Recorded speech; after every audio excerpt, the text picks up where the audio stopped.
everybody. It's Andy, And it's Rachel. and we're coming at you not live, but recorded on video for the You first time. can see us, you can hear us, and And if I'm too scary, just feel free to go back to listening to our voices.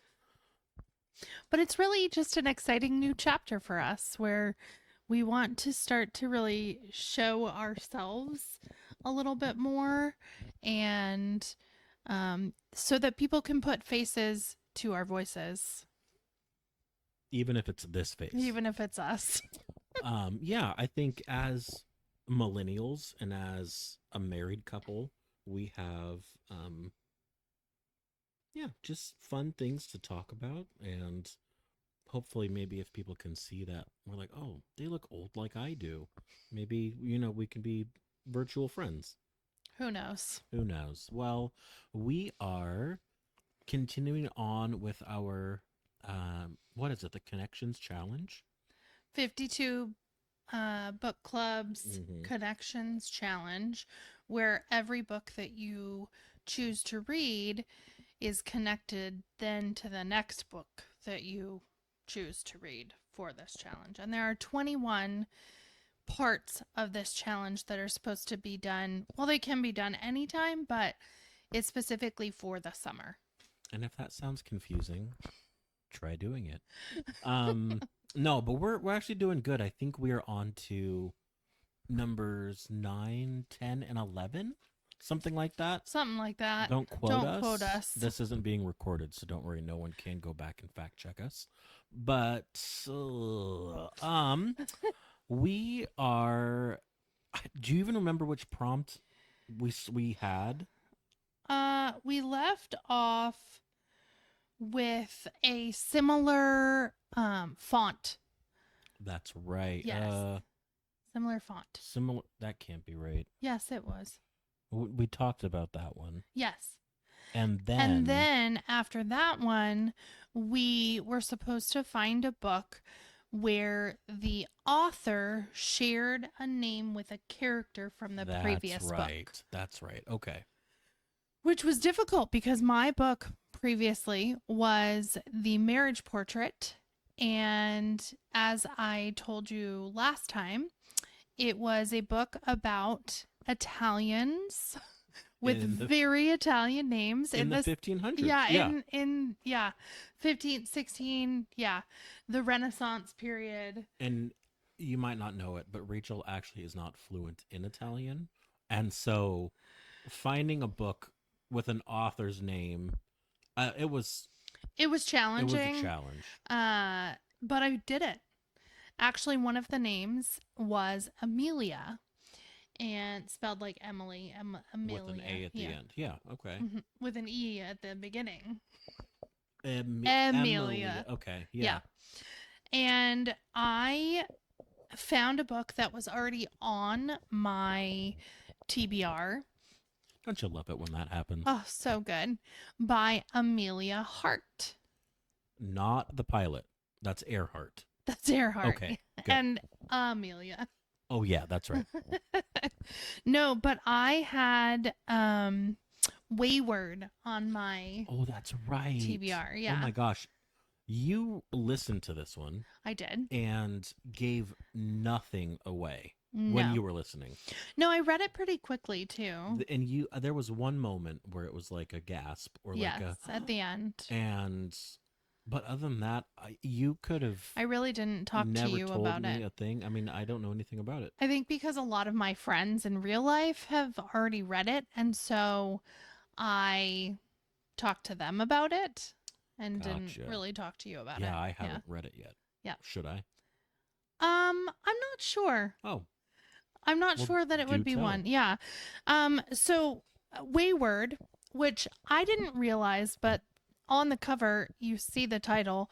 It's not spelled the way you would think.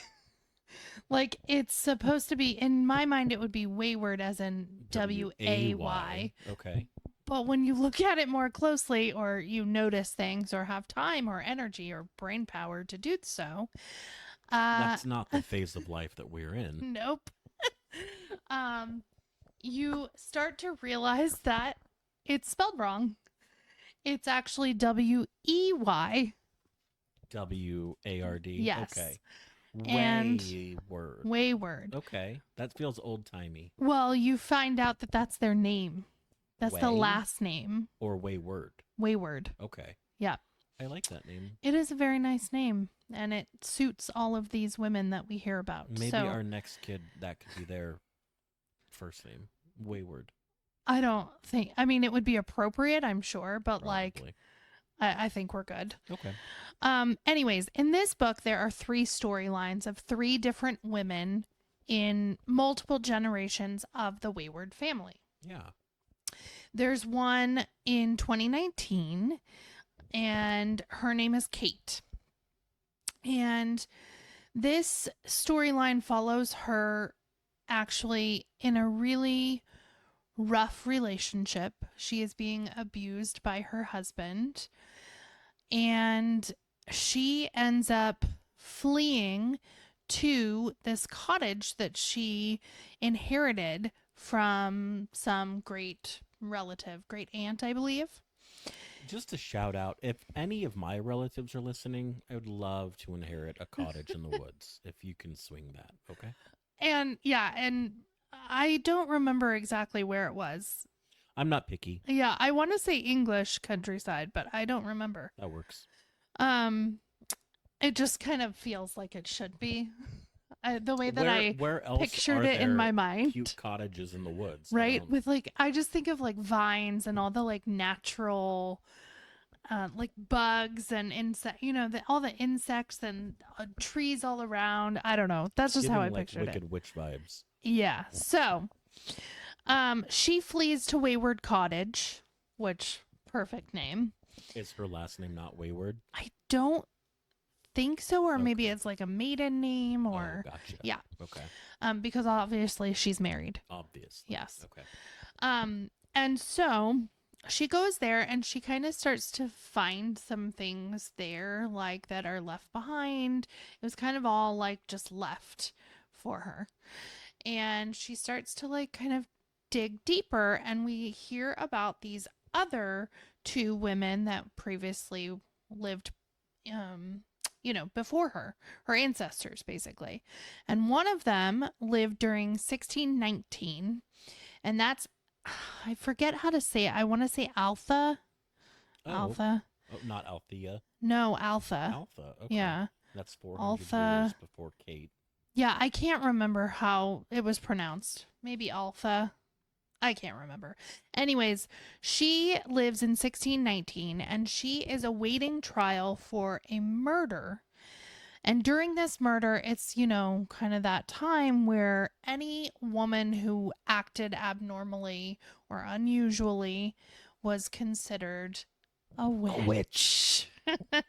So you hit the nail on the head. Nail on the head. Yep. And yeah, in England at that time, if they were in England, Is that, yeah. they had like witch finders, and it was like a whole organization that found witches. And really, like, she kind of lived, in this natural world, and she was taught kind of some natural remedies and natural, like, she was like a naturopath basically. I still think they're witches. In their own ways. Let me stick a needle in you and it'll cure your headache.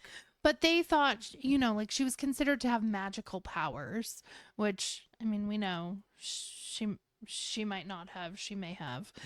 Yeah. But anyways, she was in that situation. And then we also skip to 1942, another wayward girl, like a She was wayward. She was. Her last name Her was last not wayward. name was her last name was Wayward. And also she And was wayward. maybe, I don't know. Okay. And her name is Violet, and we're in These puns are getting a little too I know, much. I'm sorry. It was 1942, so like World War II is going on, and yeah, they must have been in England. Now that I think about that, yeah. And she had this brother who really like got all of the education. He was getting everything that she wanted. She was kind of this unusual girl who loved insects and loved being in nature and wanted to learn more about the plants and That's hitting close to home real because close. Matilda just spent the last 2 days Oh my watching gosh. videos of keeping pet insects and Oh my gosh. snakes, Some of and them I will have nightmares. she might be a witch. I would She believe might that. be.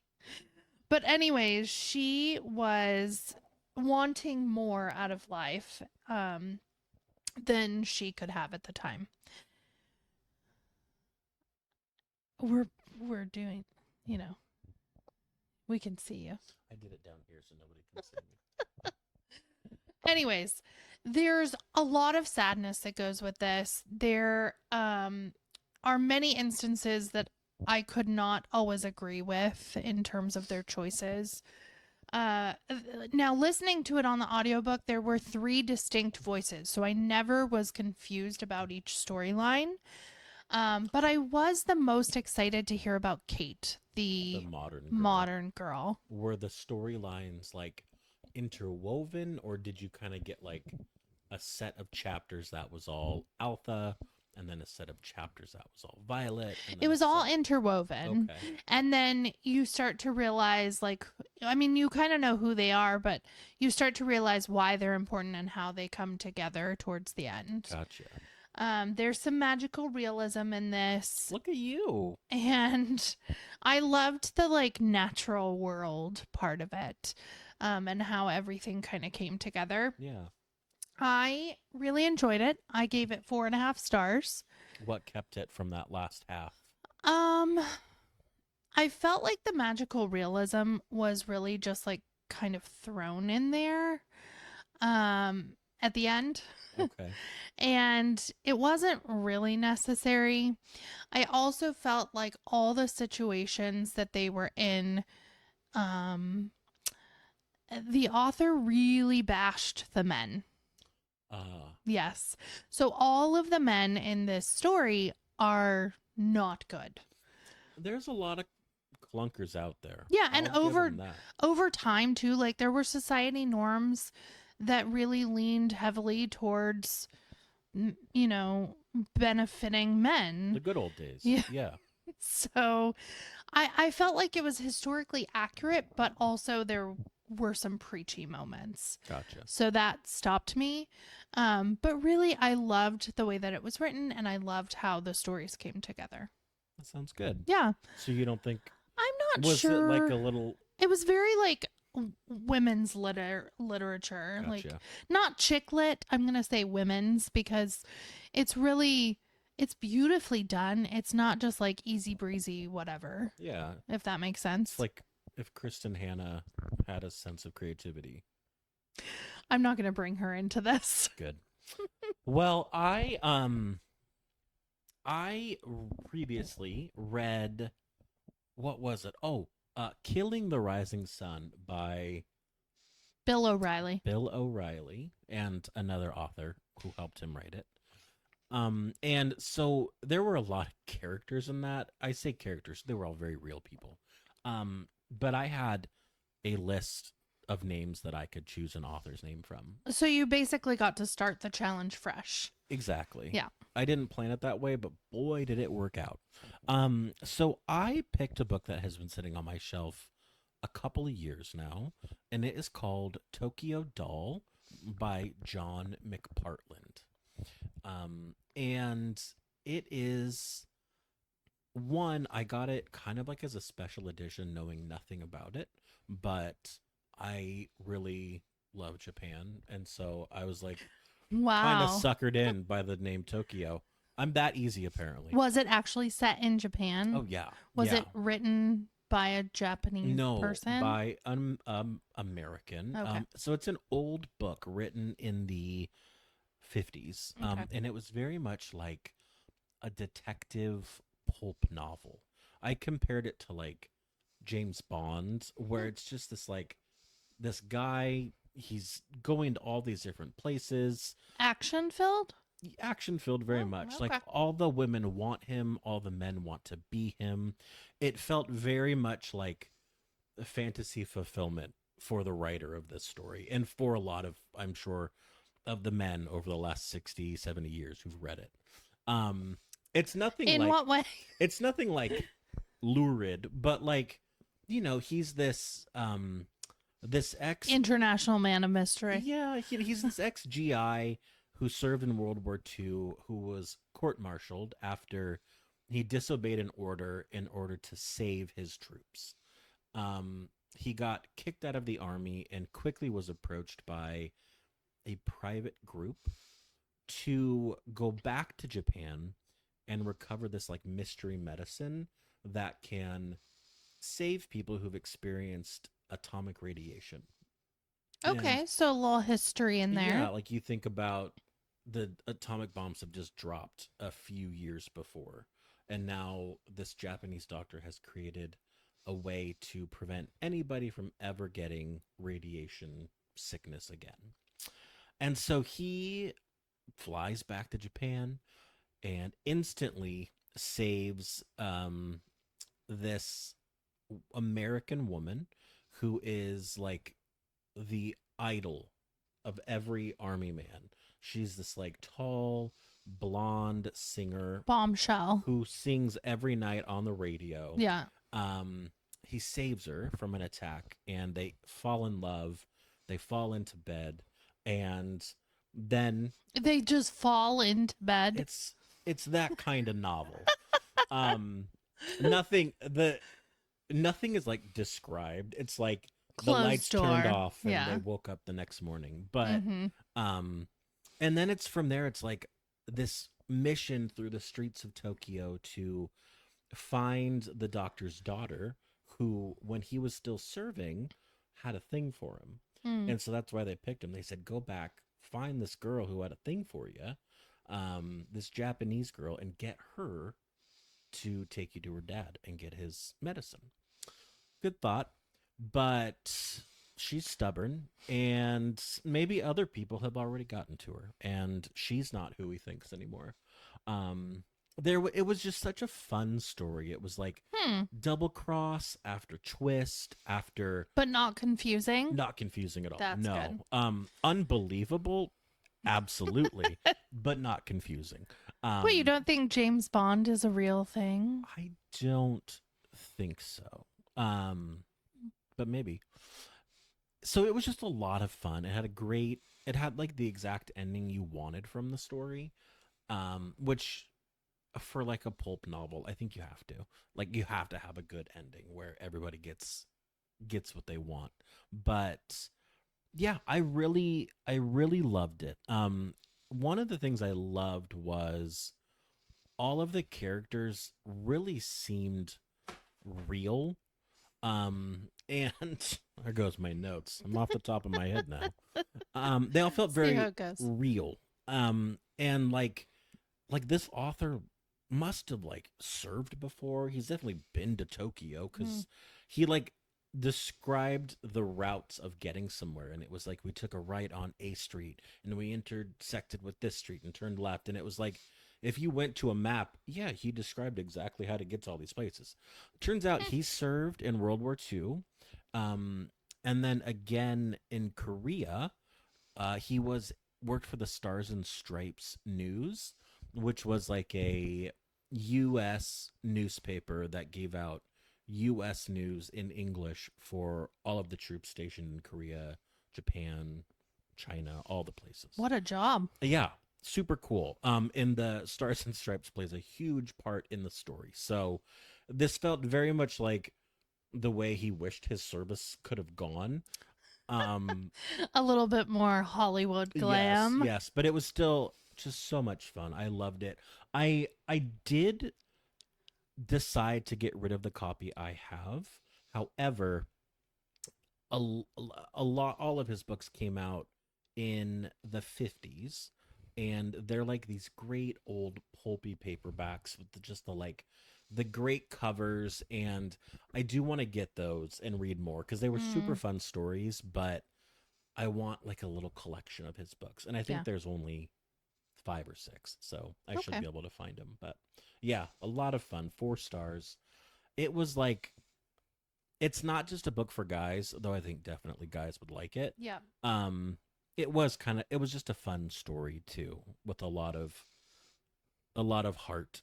Especially at the end, he he meets the doctor. I won't say any more than that, but they have this great conversation of like the difference between Americans and Japanese, Mm. and they both obviously have very strong feelings just months after the atom bomb dropped.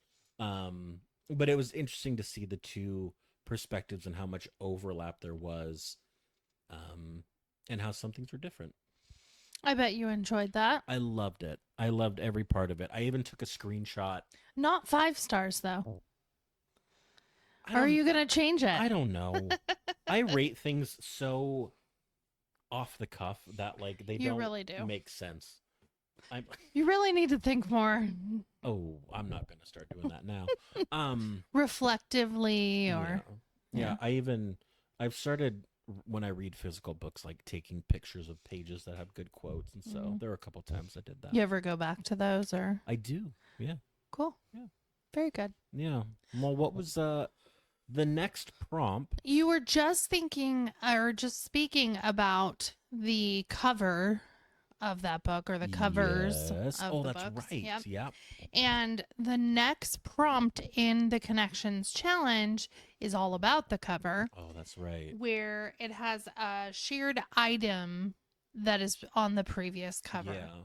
Like, so if that cover had a car, you'd want to find another cover with a car with a on it. car on it. Yeah. Great example. Thank you. Mine actually, so Wayward, and I don't know, maybe we can later put the cover of Wayward on our Totally video. we could do that. But look up here and you'll see it. Well, now I have to put it up there. Or wherever. Let's get a few more cuts. Yes. Look over there. Look over here. Oh, look behind me. Just look above us. Just look. Anyways, For all of you listening, that was really unfun, but check out the video and you'll see that we were being ridiculous. super fun. And so, anyways, Wayward had a very cool cover with lots of different natural elements. Tons. Yeah. Yeah. So in the middle, in the center, there's a crow. And at first I was like, oh, I can find a book with a bird on it. Like, it doesn't even have to be a crow. It could just Put be a on it. bird. Yeah. Put a bird on it. Well, I kept looking and looking and looking. And all of the ones that I wanted to read, I just was not in the mood for. And when you're doing a challenge, you really want to read the book. Because you're stuck. You're is it. stuck. You got to do it.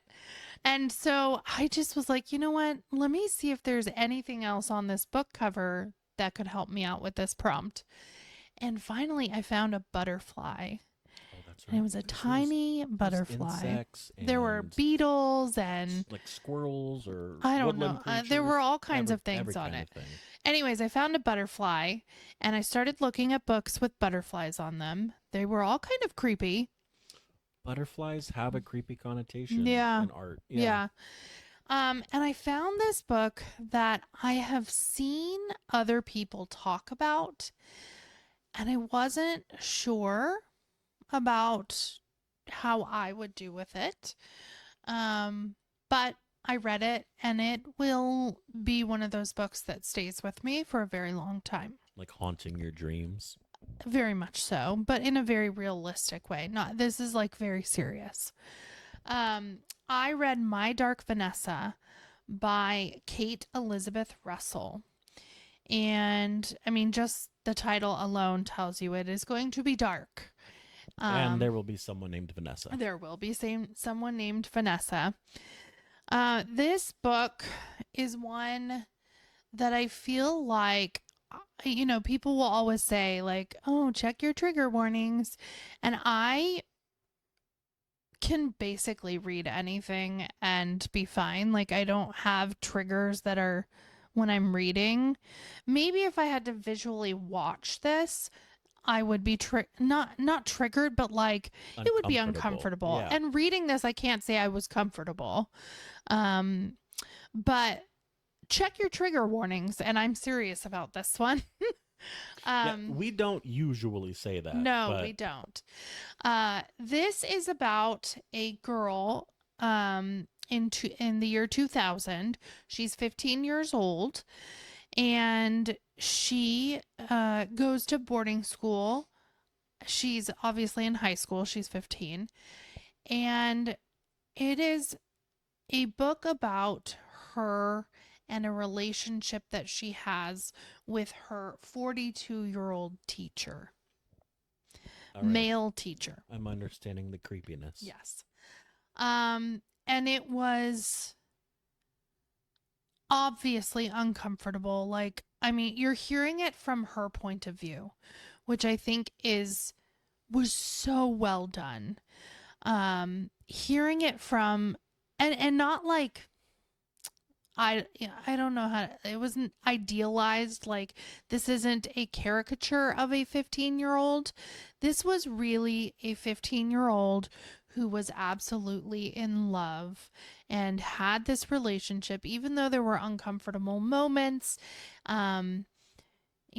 She really felt like somebody saw her for the first time and appreciated her writing because she was writing. It was her English teacher. Appreciated her humor and her very adult-like, I put that in quotation marks, adult-like thoughts and desires and sounds very similar to the teacher but far. not at all like the teacher. This was very realistic in not, there was no thriller. So this wasn't like a genre story. This was really like This is very literary. And very realistic. It does go into detail when things do get physical, which is the most uncomfortable part of this book. Yeah. And this, reading it as an adult and knowing the grooming that is happening and the ways that he's like covering his tracks without her realizing it. Yeah. It was heartbreaking. I just want to like jump through the page. Yeah, I mean, especially having two daughters. And obviously they're nowhere near that age at this point, but and we can definitely not afford to send them to boarding school. No, won't be happening. Although Vanessa's parents couldn't either. She was there on a scholarship, and so there were, it just showed how well a predator can choose their victim, and sometimes that grooming and that the whole relationship lasted. It feels weird to even call it a relationship. I know, yeah. They were both in love in their minds. Right. Or at least she was. And I think, I don't really know. I'm not sure that an adult can consider what they're doing to be in love. Yeah.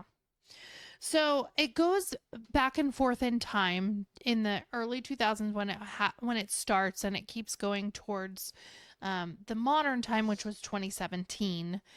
And it goes back and forth between those times. So you kind of start to see the adult version of Vanessa after these things have happened, and then they kind of merge at the end. Okay. But basically, there were times when I would hear her thoughts and think, oh my goodness, this poor girl, she doesn't realize what is happening to her.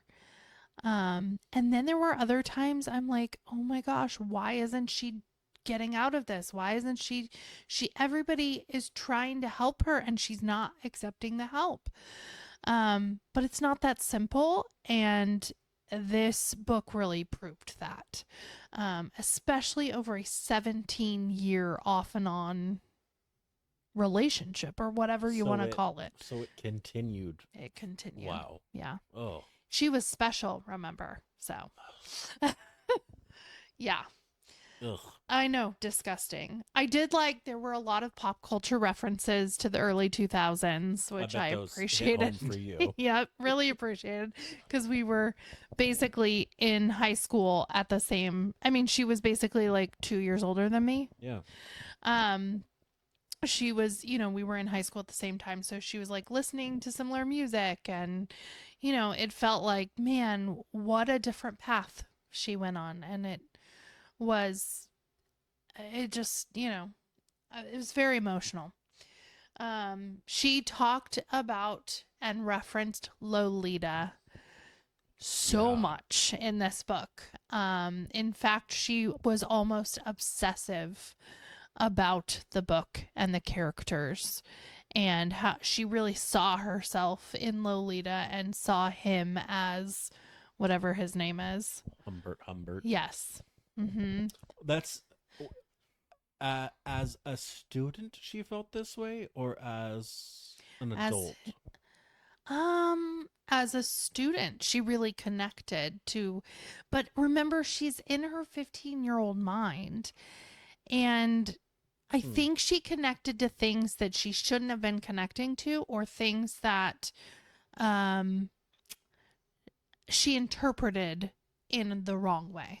It's also very interesting because so much of Lolita, it's from Humbert's perspective, and Mm-hmm. it's him like continually saying, "I know what I'm doing is wrong, but I'm gonna do it anyway." Well, I think they both knew, Vanessa and the teacher Yeah. both knew that what they were doing was wrong.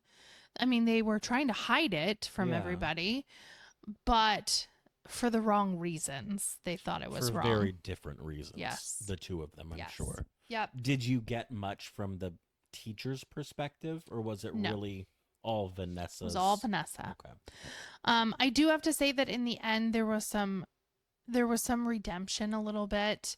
Also it referenced Me Too, because this, I think, 2017 was when that was I was happening. like just kicking off. Yeah, and so that kind of comes into play because all these allegations are coming out about that teacher, because obviously Vanessa was not the only one. I mean, Hmm. she's grown and is now in her 20s, and it's not the same relationship as when she was 15. Yeah. Um, Yeah.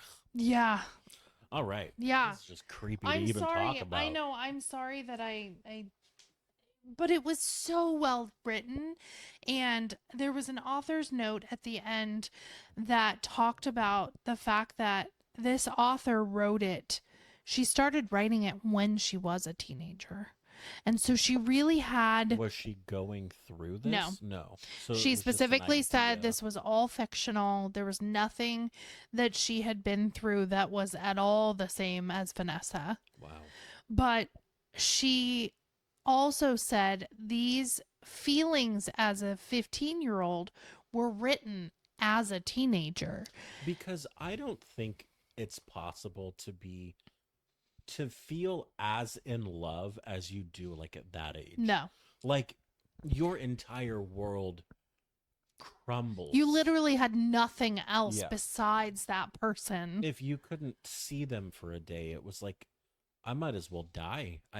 What else am I going to do? Yeah. Yeah. So, yeah, I felt like it was such, I think that made it so much more real Yeah.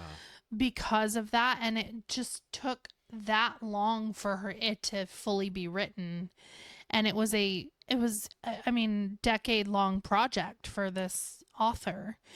Jeez. And it really was perfectly timed too, and not on purpose, with all of the Me Too movement Yeah. happening. So, Interesting.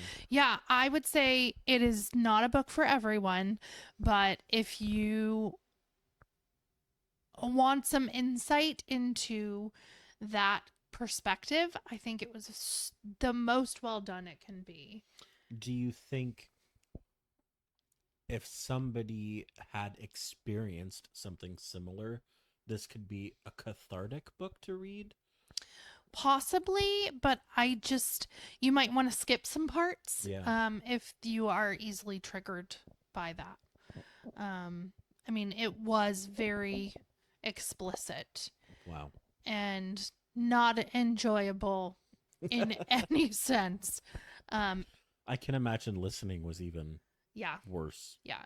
I mean, typically, like the scenes were quick, which was good, but it was by no means enjoyable. Yeah. Yeah. Fair enough. Yep. How about you? Wow. Okay. Well, Sorry. I had a much more fun book. Well, good. Bunch of I'm kids glad. died. Yeah, that was even Oh. better. Oh, Yeah. great. Well, they were like 15, so it's fine. Okay. They I read The Decagon House Murders, and I'm going to read the author's name so I get it right, by Yukito Ayutsuji. Oh. Yeah. You practiced that one. I've been practicing Japanese. I can say 4 things now Wow. in Japanese. Sushi being one of them. Sushi. Yeah, that's sushi, if you Sushi. didn't know. Yeah. But this was the best mystery I've ever read. Best modern mystery, certainly. Wow. And it's because there is somebody else in the world who thinks like I do, and they think that mysteries should be solvable by the reader. Like the rules that were put out, right? Yes, yeah. It was so interesting. So the author of this book, Yukito, belonged when he was in school, belonged to a club that was obsessive about mystery novels, especially like Agatha Christie, Kind of the Gaston Leroux, pioneers. like the people who really pioneered the Yeah. mystery genre, Mhm. Ellery Queen. And in that club, they all agreed that mysteries should be what they called fair play, meaning the reader can get enough clues to solve it before the end. And ever since I've learned the term fair play mystery, I'm like, I have to find fair play mysteries. That's the now. only kind of mystery that you love. It is. Because it's logical. It's like if you pay attention to all the clues that are there, and this is no exception. When I got to the end, I was like, oh, God, how did I not see that? But it seems so old fashioned because I feel like mysteries just aren't written that way anymore. And it's an interesting thing. The book actually opens with a conversation between some of these students. It follows 7 students who are going out to a remote island where a murder happened and a house burned down. And they are going to stay for a week on the island and sort of be inspired to write their own mystery stories, maybe try and find new clues about what happened out there. And so on the boat out, the characters are talking about with the rise in police procedure and evidence and all of this stuff, it's almost impossible to have a good detective story anymore. You must put the characters in an isolated place. The chalet and the snowstorm. The in this case, the abandoned house on the island. They have to be excluded from society for these sorts of fair play stories to happen. And I really connected with that. I'm like, yeah, I don't think in 2025 you could write a fair play mystery. It'd be super fun if somebody would try, but I feel like cell phones ruin 80% of this. Well, I actually read one earlier this year that really included the technology in that snowstorm, Which chalet in a one? snowstorm. One by One by Ruth Ware. That's right. Mm-hmm. All right. Well, Which, it added a different element, really. Yeah, I'll give it a try. Mhm. But yeah, so these 7 teens are on break from school and they all go out. And slowly, one by one, they start dropping. And they're stuck on the island. One by one, huh? One by one. This was written in 1987, so long before Ruth Ware stole it, I'm going to say. But it's such an interesting story because, one, all of these people are mystery experts. And so even when their like good friend is found strangled to death in her bed, it's very non-emotional. They're like, oh, well, let's investigate. Let's get the facts. Let's hypothesize. Let's accuse one another and see why and why not those accusals work. That's a very logical way to do It's an that. incredibly I love logical that. way to do it. I'm like, if I was on that island, I would be pooping my pants and like trying to swim home. I can't swim, but I would try. Hmm. Like, get me off this island. And they're all like, no, let's just stay. We'll figure it out. I will never understand I that. don't either. I feel like there should always be at least one character who's like, peace out, guys, figure it out. Yeah. And if they had any way to contact anyone, I think they all would have left. Yeah. But 1987 But you're stuck. on an island. Yeah. You can't go anywhere. Yep. So it was a lot of fun because you have these characters on the island, but then you also have a couple of kids from the mystery club who did not go on this trip. And they all receive letters in the mail where saying that you killed this character's name. And it's a specific character, and if I say it, I think it might give it away. But they've all been accused, and so the one person who didn't go on the trip is like, I gotta figure out what this is about. And so he's on the mainland, going around to the original people whose family were murdered out there, and trying to get new clues on that murder from a year ago, and try and tie it back to who's accusing them. He doesn't know that his friends are all dying out there, but he thinks something's going on. And there's so many great parts where the two stories come together. It was So just in the such- end, what did you rate it? 5 stars. 5 stars. 5 Wow. stars. This was a perfect mystery. Mm. I am happy that they are translating some of this author's other works, because I will be reading them without hesitation. Cool. Yeah, I'm so excited. What a good find. Such a good find. Like, I believe in mystery stories again. Gone are the days of Riley Sager where you're just like, You can't say. You oh, can't say. oh, convenient. Oh, convenient. Oh, no. Give me a I real would say story. I would say that Frida is a little bit more convenient. Frida's too convenient. Frida's AI. Hey. Hey, ooh, yeah, I can't say that. No. Well, what was our final challenge that we got to since last time? Well, before we even get there, because Oh, yeah. after my Dark Vanessa, I was like, You needed a little I happiness. really need a pick-me-up book, and you completely convinced me to read Be Ready When the Luck Happens by Ina Garten. Okay. And I mean, that had already been on my TBR, but then Yes. I was like, you know what? I really just need that sweet, loving, comfort voice. Ina Garten's voice, and Ina's Garten too. Garden. It's just like a warm hug. Like, you Truly. just, as soon as she talks, you're like, oh, I'm at peace. I'm Right. good. I'm happy. And it's not like a grandma, it's like an aunt. Like just a sweet, like, cares about you, really wants the best for you. Not quite grandma. But like, not related enough. Like, she'll tell you how it is. Yeah. Well, she is East Coast. Ugh, So yeah.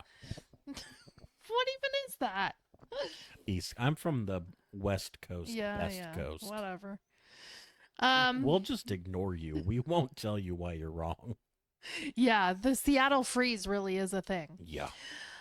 Okay. I mean, you knew I was going to, but I absolutely loved this memoir. That comes as no surprise to me. No. I love the Northeast references, Yep. New York, Boston. She was I know it's not the Northeast, but I loved hearing about Paris as well, and all of her travels. She just is so inspiring. Like, she did so much herself. Yes. Everything that she did, she really had a vision and she made it happen. And there are not a lot of women, especially in the 60s and 70s, that were doing that. And also, you have to give some credit to Jeffrey, because he just allowed it. And he was like, whatever you want, my darling. We'll make it happen. Yes. Yep. Truly. Like, it was just such a beautiful ode To Jeffrey. to Jeffrey, to marriage, to really just like the companionship that they have and Yeah. the respect that they have for each other. I just love Ina and Jeffrey so much. And not to say that, and she even says like they had some hard times, Yeah. but they did meet when she was like 16. Yep. And he was in college, so It was a very chaste romance Yes. until later. until later. But it was I think that happened a lot more back then. I think so, but also like 2 years difference, like I don't feel like is that big of a difference. All right, Vanessa. No. Anyways, loved that. I loved she added so many like fun anecdotes. Yeah. There was one where she got a job in Thailand just because it paid a whole bunch. And then later comes to find out that it's like some sort of like brothel basically. Yeah, like a massage parlor Right. with happy endings. Right. And, yes. And she was like trying to warn the girls that were coming to work. And then all of a sudden they were busted. And she was like, I didn't know. Just the secretary. I'm piecing out. See ya. But he's the problem. Yes. She talked about her employees, all the sweet like teenagers at her shop when she opened her shop, or took over the Yeah. Barefoot Yeah. Contessa, which I didn't even realize that wasn't even her. Like she wasn't the Barefoot Contessa. She actually just became. She became the Barefoot Contessa only because that was already the name of the store that she bought. I had no idea. I thought that was like her. That was her. Yeah. It never suited her, I thought. No. Which I was like, that's so I weird. can't imagine her being barefoot ever. Ever. I'm sure on the beach she's put Even together. then, I bet yeah, exactly. I think she is such a classy woman, and Yeah. I adore her. I just think she's is East Coast. But it's not even just East Coast. She's in a different. She's in a different. She's at a different level, I think, of just like she just was so classy, but also like real. Yeah. And I love that about her. I also liked hearing about her the original parts of her show, like where they kept comparing her to Martha Stewart, Yep. and I was like, what? That is not at all who she is. But that's all that they had really. I mean, yeah, back then it was like Martha Stewart and Oprah. Yeah. I'm just trying to think of like Jan Can Cook. Yeah, no one else, no other women were really like cooking No. on TV. And people in general really weren't cooking on TV yet. Right. Yeah. And I just was so impressed that she knew herself so well and really could portray that and really pushed to not be Martha, because she is not Martha and she didn't want to be Martha. She wanted to be her. And just kind of everything that she did was really authentic. And I know wouldn't mind being Martha. I mean, maybe, but she was definitely not Martha. No, absolutely not. And I think that, having the foresight to, and the, just that kind of confidence in yourself too is just, I just love that about her. So I really couldn't say anything bad about that memoir. It was a 5-star, no notes. Absolutely. I knew it for I you. loved listening to her. Really, just her personality comes through.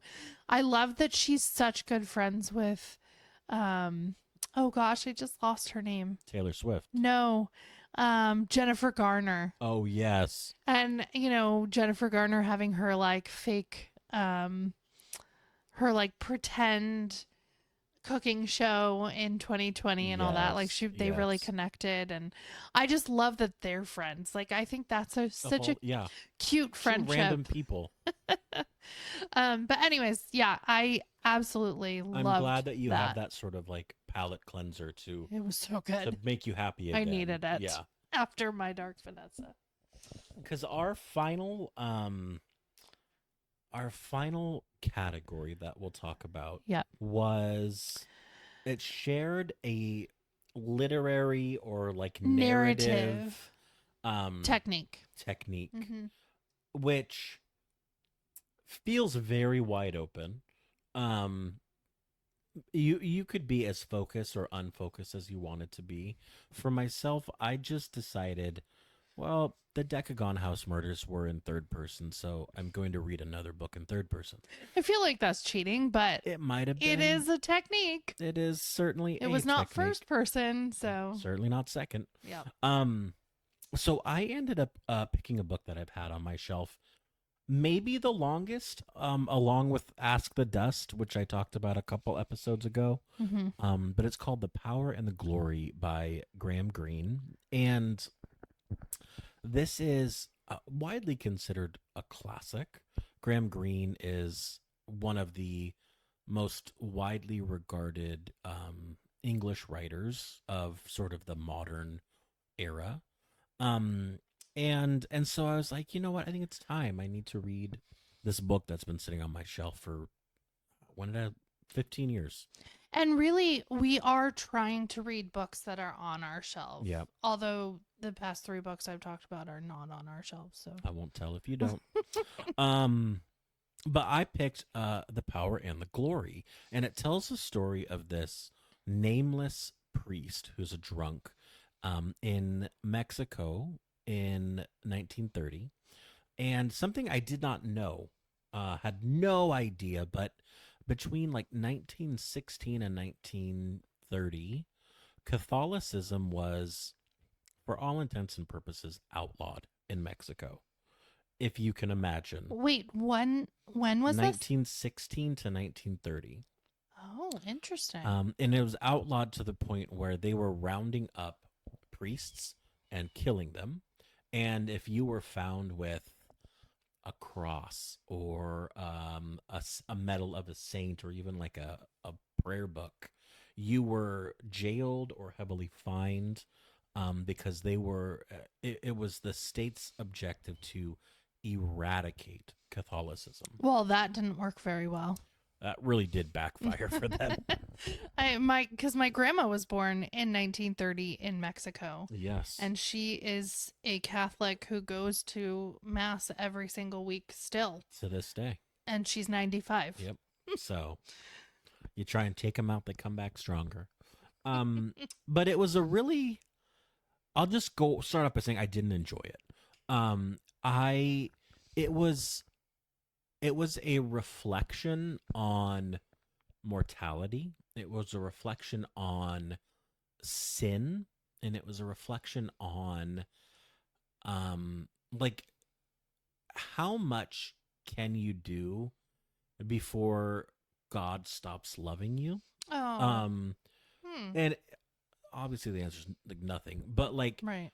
as a person, and especially as a priest, if you've sinned so much, you sort of feel like, gosh, I've disobeyed my calling, and I'm not in God's presence anymore. And so it was just, he's the final priest in this state in Mexico, and he's escaping from village to village, trying not to get caught and murdered.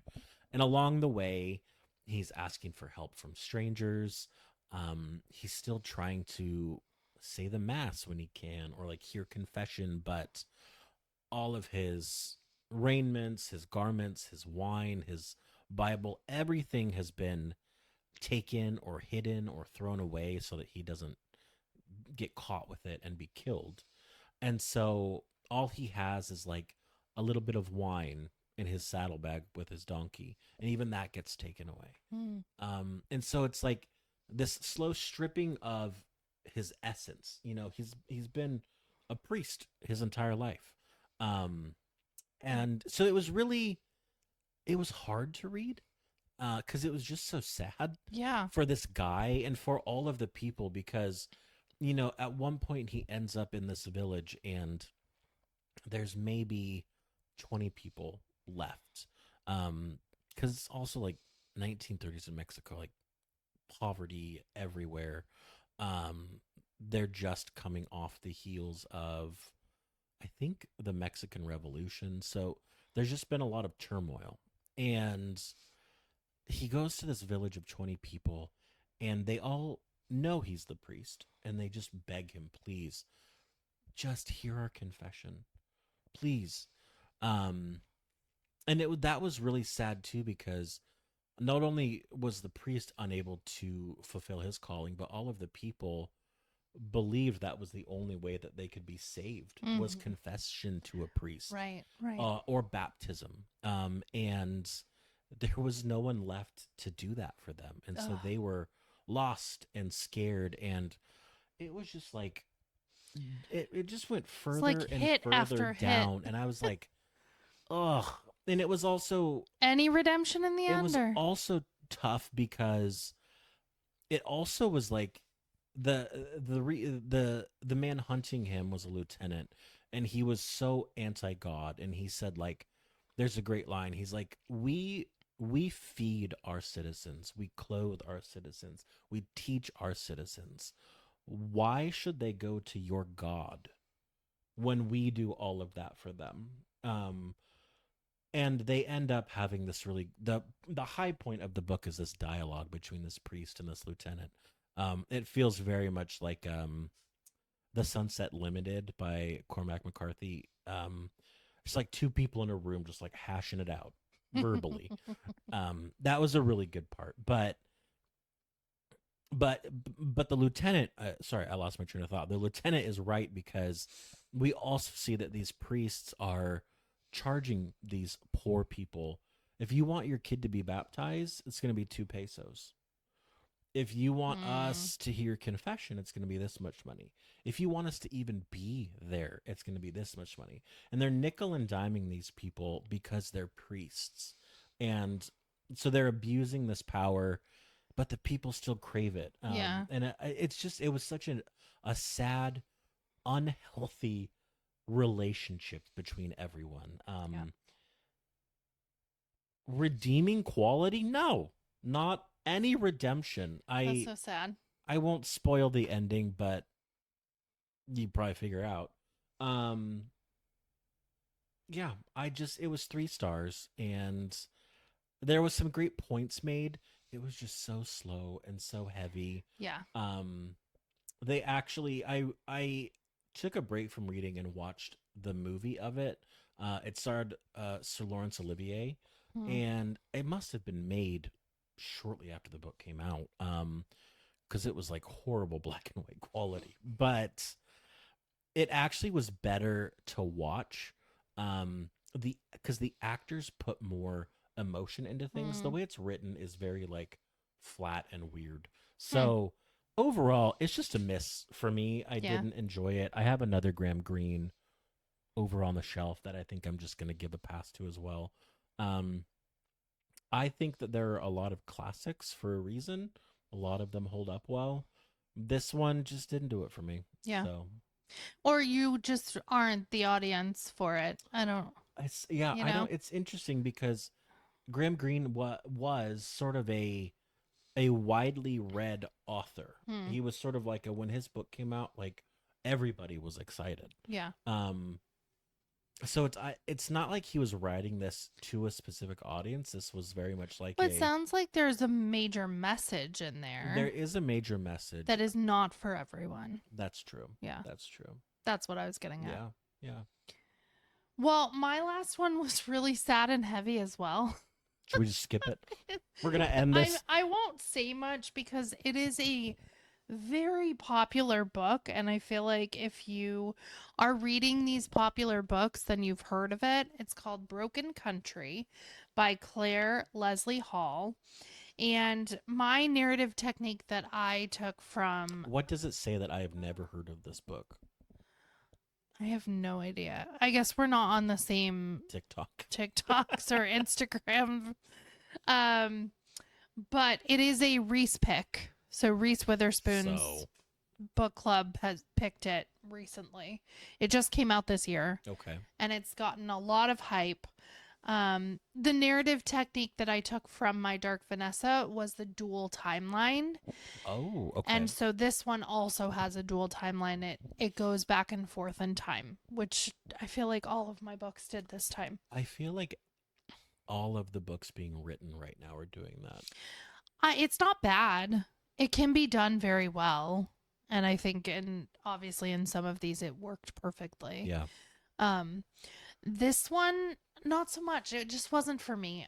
First of all, my least favorite trope in anything, because I just have the most incredible marriage ever, is I'll pay you later. is infidelity. And the whole story centers around this like great love of her life coming back, and them starting to have an affair when they're married, or one of them is married and one of them is divorced. Were they at the Coldplay concert?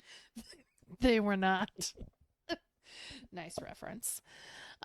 Also, there was a child who died in this one. So super heavy, like the trauma that comes from that, and a mother who has to survive and continue living after that. Can't even imagine. I can't do it. Was there any positive? My There was some mystery. my kid died.